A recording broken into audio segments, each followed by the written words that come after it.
RPSC रद्द कराना, RPSC पुनर्गठन को लेकर आज लोकतांत्रिक पार्टी और हमारा अभ्यर्थी जो इन भर्तियों के अभ्यर्थी ये लगातार आंदोलन कर रहे हैं। 122 दिन का रिकॉर्ड तोड़ सेंट रिस्पांस पे धरना चला, कार्यक्रम चला। इस दरमियान बड़ी रैलियां भी हुई, आक्रोश रैली भी हुई, जेल भरो आंदोलन चला, राज्यपाल से मुलाकात हुई। लोकसभा के अंदर भी 2-3 बार इस मामले को ऑल पार्टी मीटिंग लोकसभा के अंदर हमने प्रयास किया, उठाया इस मामले को। और देश की जनता का, बीजेपी के नेताओं का ध्यान आकर्षित किया कि आप जिनके दम पे सरकार के अंदर आए हो, आप जिन नौजवानों को बरगला के सरकार में आए हो, वो चर्चा चाहते हैं इस मामले पे कि पेपर लीक की घटनाओं की रोकथाम कैसे होगी। बिहार, बंगाल से लेकर राजस्थान पेपर लीक में नंबर 1 पर आ गया, बदनाम हो रहा है। और आरपीएससी का पुनर्गठन करें। 2-2 मेंबर जेल के अंदर है, कई नेताओं के नाम आ रहे हैं। पूर्व मुख्यमंत्री के पीएसओ का नाम आया। दूध, चाय, किराना स्टोर पे कॉपियां जच रही है, गाय कॉपी खा रही है। कई मतलब ऐसी घटनाएं राजस्थान का देखने को मिली, बहुत बड़ा दुर्भाग्य है। और हमारे नौजवान जो लड़ाई लड़ रहे हैं, मैं इनको धन्यवाद दूंगा सबको कि लगातार मैं इनके बीच रहा, लेकिन मैं बीच जब नहीं भी रहा तब ये मजबूती के साथ यहाँ डटे रहे। आज देखिए भारी बरसात हो रही है जयपुर के अंदर, आंधी, तूफान, बरसात और गर्मी, इनके बीच हम यह लगातार आंदोलित रहे। निश्चित रूप से राजस्थान के अंदर इस आंदोलन में इस राजस्थान को नई दिशा दी। और कोई ये नहीं कह सकता कि राजस्थान में विपक्ष नहीं है। हर कोई कहता है कि विपक्ष खड़ा है राजस्थान के अंदर और मजबूती से लड़ाई लड़ा। तो उसका परिणाम भी कल पंचायत चुनाव के अंदर आपने देखा होगा कि किस तरह जहाँ आरएलपी लड़ी, चुनाव 4 महीने बाद है, एकाध जगह हमने चुनाव लड़ाया था और बीजेपी चौथे नंबर पर जीती, कांग्रेस थर्ड, कंटेस्ट आरएलपी जीती और जिले के बीच। इससे अंदाज लगा सकते हो आने वाला जो पंचायत चुनाव का रिजल्ट है वो किस तरह राजस्थान का नौजवान बदलेगा। निश्चित रूप से आज एक खबर और पड़ी, पिछले दिनों से लगातार हम देख रहे हैं कि पूर्ववर्ती सरकार के अंदर जो फर्जी सर्टिफिकेट लेके, दिव्यांगजनों के सर्टिफिकेट लेके, विकलांग के सर्टिफिकेट लेके, गूंगे पैरों के सर्टिफिकेट लेके जिस तरह लोग नौकरी कौन गलत कौन है, इसमें भी लोग सोचने लगे। तो हम ये भी मांग करेंगे सरकार से उन तमाम लोगों की जांच करें जो दिव्यांगों का कोटा खा गए, निकाल के नए सिरे उनके पर्चा निकाले। उनके कोटे पर अतिक्रमण कतई बर्दाश्त नहीं। देखिए कांग्रेस जिस तरह बीजेपी के आगे नतमस्तक हो गई, मिली है कांग्रेस पार्टी, वो वोट चोरी के अलावा कोई नारा नहीं उनका। उस नारे में तो हम भी उनके साथ इंडिया अलायंस के अंदर, लेकिन राजस्थान में उस नारे का क्या मतलब है? कांग्रेस इतनी पिछली बार तब कई तरह का आरोप वोट चोरी के यहाँ भी लेकर राजस्थान को।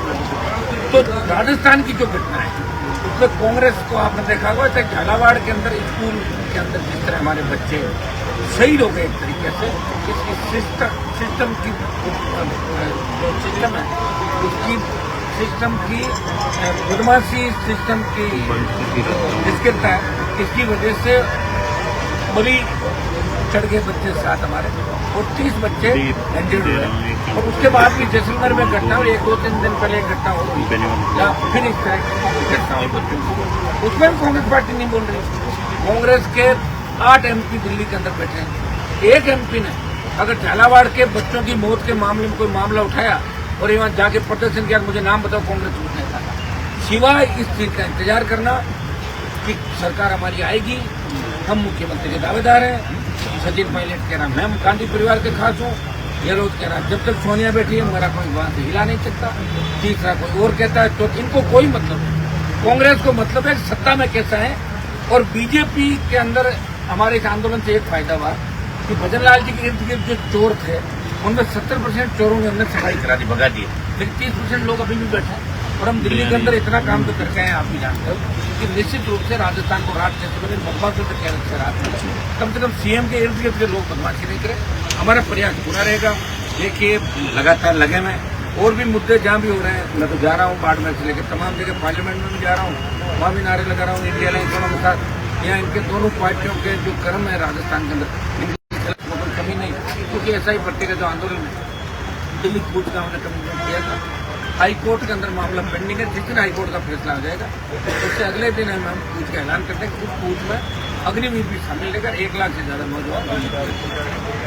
इस तरह से देखा जा रहा है कि कांग्रेस विपक्ष के तौर पर वेट एंड वॉच की स्थिति में है, सोच रही कि 2 साल गुजर गए, 2 साल और गुजर जाए, 4थे साल में आएंगे और फिर वो कांग्रेस ये सोच रही है पंचायत चुनाव में हम जीत जाएंगे और फिर माहौल बना लेंगे, फिर कोई गमछा घुमा लेगा, कोई तीसरा काम कर लेगा, लोग भूल जाएंगे वोट डाल। उनकी गलती नहीं, लोगों की आदत है, लोगों की आदत का फायदा, लोगों को अपनी आदत बदलनी होती, लोगों को ये सोचना है कि हमें कांग्रेस का इलाज भी करना है। बीजेपी जिन मुद्दों को लेकर सत्ता में आई, कांग्रेस के पापों में जिस तरह भाजपा पर्दा डाल रही है, हमें भाजपा का इलाज करना, कांग्रेस का करना।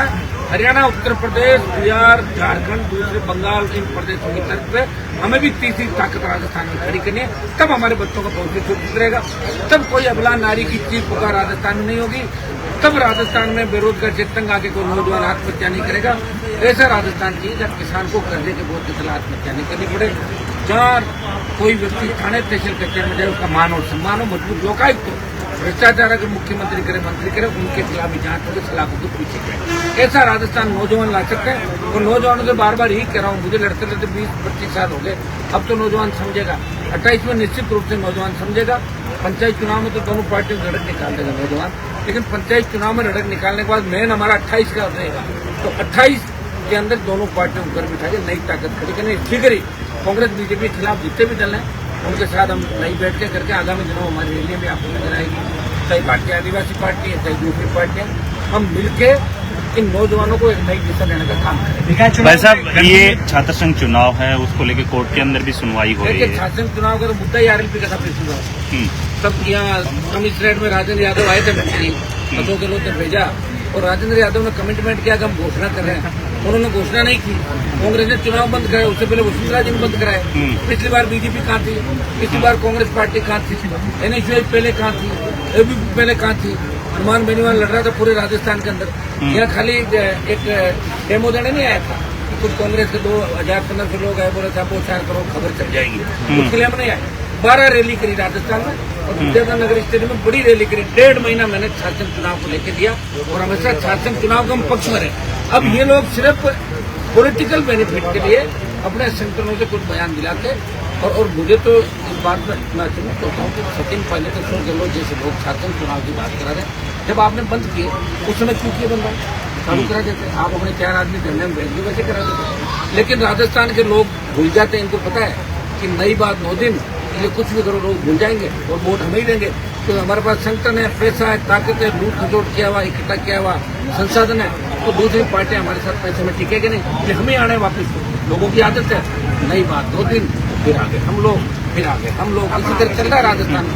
भाई साहब, आज कैबिनेट की आज बैठक हुई है, कई मुद्दों को लेकर अहम चर्चा हुई है और कई ऐसे प्रदेश के जिले हैं जहां पर लगातार बारिश की वजह से हाल बेहाल हो रखे हैं। और आप बारिश में यहाँ डटे हुए और किरणलाल मीणा और जवाहर सिंह बैगम हवाई सफर कर रहे हैं। अच्छी बात है, शुभकामनाएं। बहुत मुश्किल थे वो जाके सेट हुए, लेकिन अब मुझे खुशी इस बात की भजन लाल जी के एकदम नजदीक आ गए।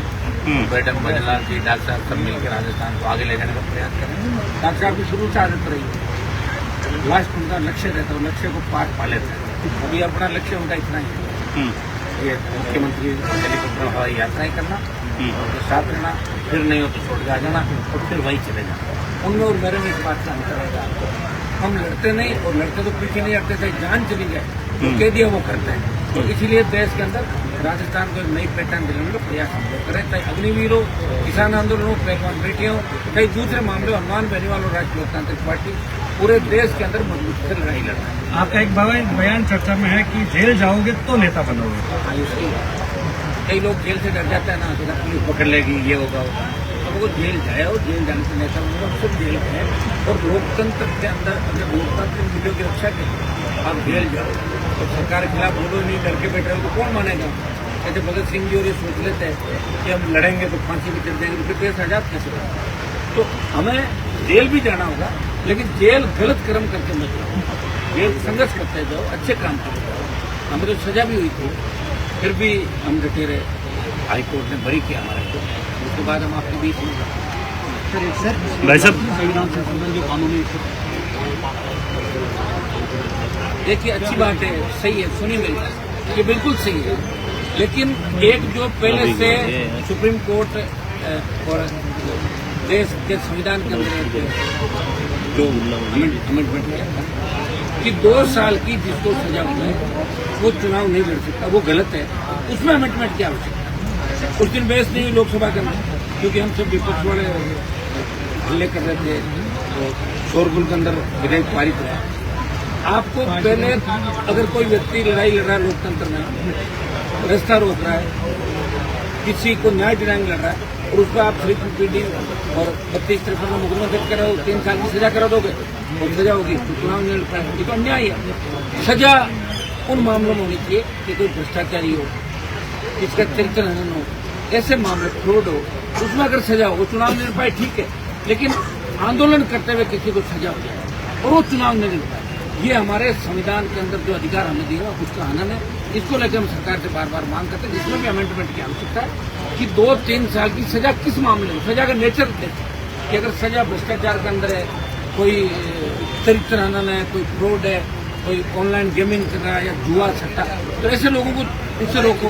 लेकिन जो आंदोलनकारी है, संघर्ष कर रहे हैं, अगर उनको 2 साल की सजा हो गई, अगले कोर्ट में बरी हो जाएंगे, तो उनको चुनाव से रोकना ठीक नहीं है। ये हमारी देश की सरकार से मांग रहेगी और इसके अमेंडमेंट के लिए हम प्रयास करेंगे। कर्नाटक की कांग्रेस के तो सब लूट रहे हैं, कांग्रेस जज के लूट रही है, बीजेपी ने जम के लूटा, मौका लग रहा है वो चौका मार रहा है। कौन नहीं मार रहा बताओ मुझे। अब भजनलाल जी की सरकार में कितने लोग मौज कर रहे हैं, मौका नहीं लग रहा है अलग बात। अब तो जमीनों के बारे में पूछने लगे कि बताओ कोई जमीन खाली हो 10% तुम्हारा भी रख लेंगे, जल्दी बताओ कब्जा करो, पता नहीं कब हट जाएंगे, कब पता नहीं चलेगा।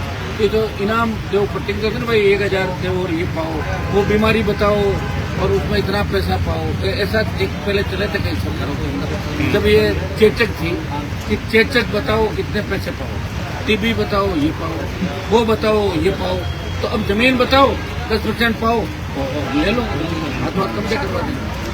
प्रताप सिंह राठौर स्वराज चौक रैली में एक बयान दिया था कि 7 से चुनाव हमारी सरकार में बनी रहे तो हम ही शुरू करेंगे। तो उनका सपना पूरा नहीं आएगी नहीं सरकार।